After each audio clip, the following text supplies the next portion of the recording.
If you felt sometimes, though you are doing your best in therapy, but the child's progress is stagnated, then this video is for you.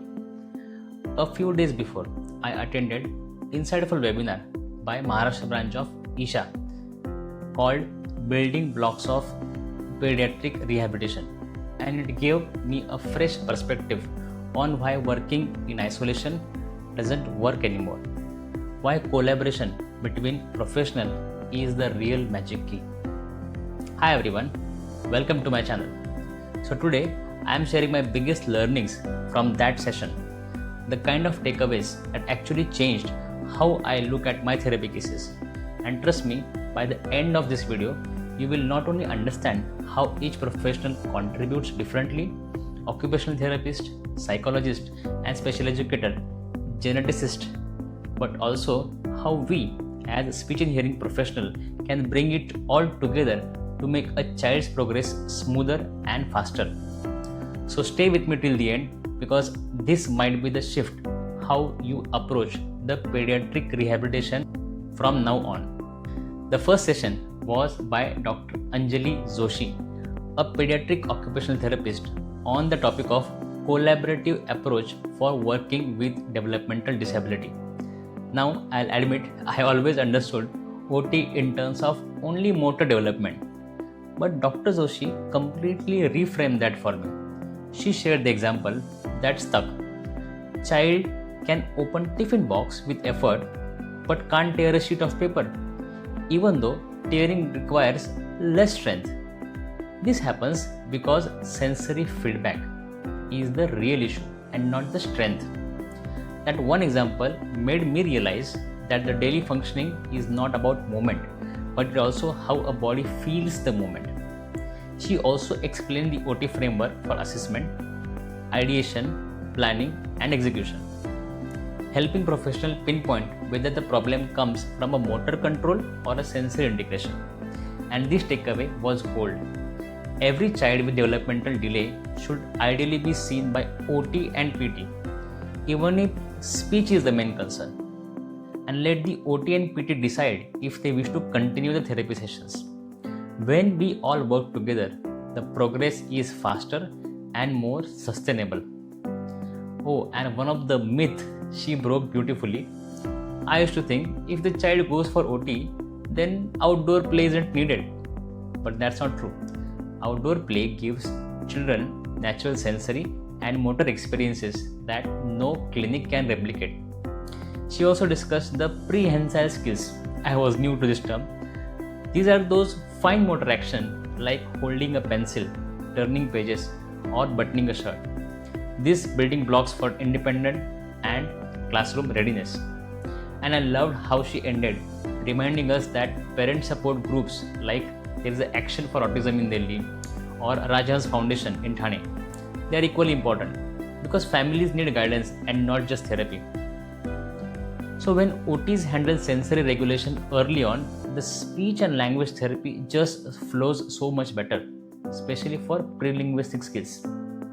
So the next session was by Miss Krishnaveni Kannan from the Better Mind project, speaking on empowering expressions, behavioral therapy in speech development. She dove deep into applied behavioral analysis, and honestly, it was an eye-opening. The ABA simplifies complex communication goals into tiny, achievable steps.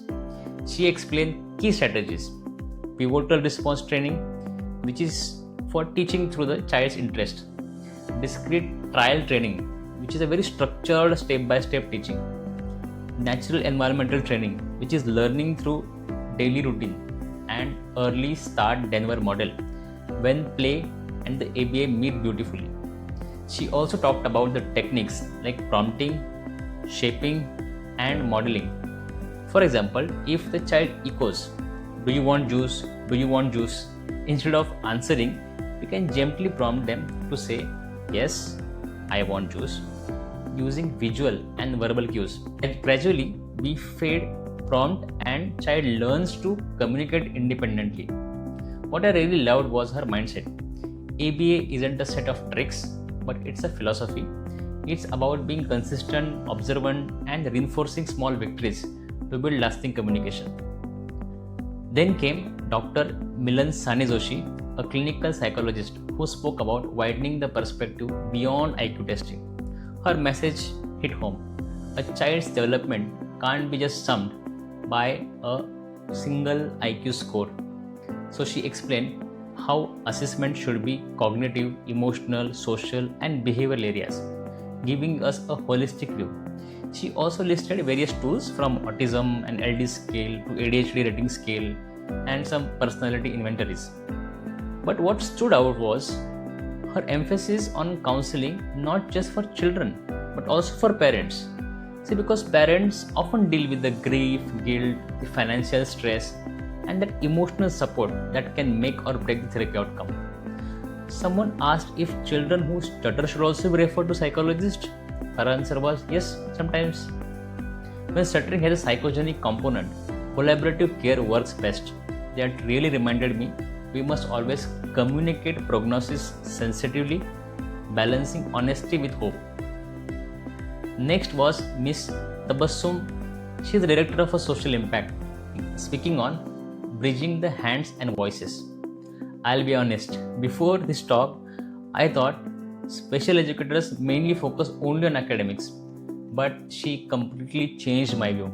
Special educators are the bridge between therapy and school.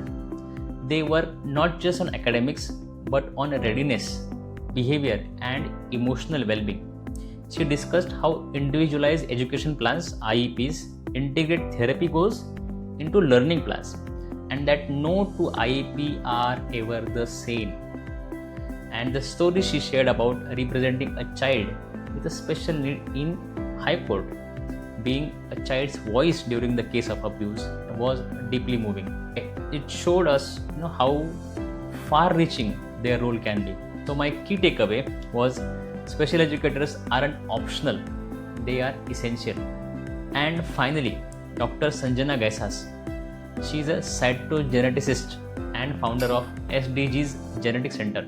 She gave a talk that really expanded the horizon. She discussed how genetics play a major role in cases like developmental delays, deafness, cleft palate, and dysmorphic features. She categorized genetic disorders into 4 types: the chromosomal, single gene, multifactorial, and mitochondrial, and gave fascinating examples. So, deafness often linked to GJB2, that is connexin 26 gene. The cleft lip and palate tied to IRF6 in syndromic cases, while autism and ADHD showing both genetic and environmental links. She also talked about next generation sequencing, that is NGS, a tool that can detect specific mutations and guide treatment planning. But the most important point was genetic counseling. It's not just about diagnosis, it's about helping family understand the recurrent risk, plan for the future, and find peace with the whole process. Of course, costs can be high, anywhere between 20,000 to 1 lakh, but the clarity and the direction it gives family is invaluable. So after listening to all these sessions, one thing became very crystal clear to me. The pediatric rehabilitation is a team sport. OTs bring sensory and motor expertise, psychologists and behavioral therapists bring emotional and behavioral structures. The special educator that connect therapy to the real classroom learning. The cytogeneticist give us the biological lens to understand the why. And we, speech and hearing professionals, stand at the intersection of all this. Our role is to weave communication through every part of this journey. If you found this useful, please like, share with your friends and subscribe to this channel, because I'll be sharing more reflections like this to help us grow together as a professional. And if you know any genetic center or a good multidisciplinary clinic in your city, drop them in the comment. It could genuinely help another family or a clinician. Thanks for watching. Let's keep building stronger and collaborative practices for our kids.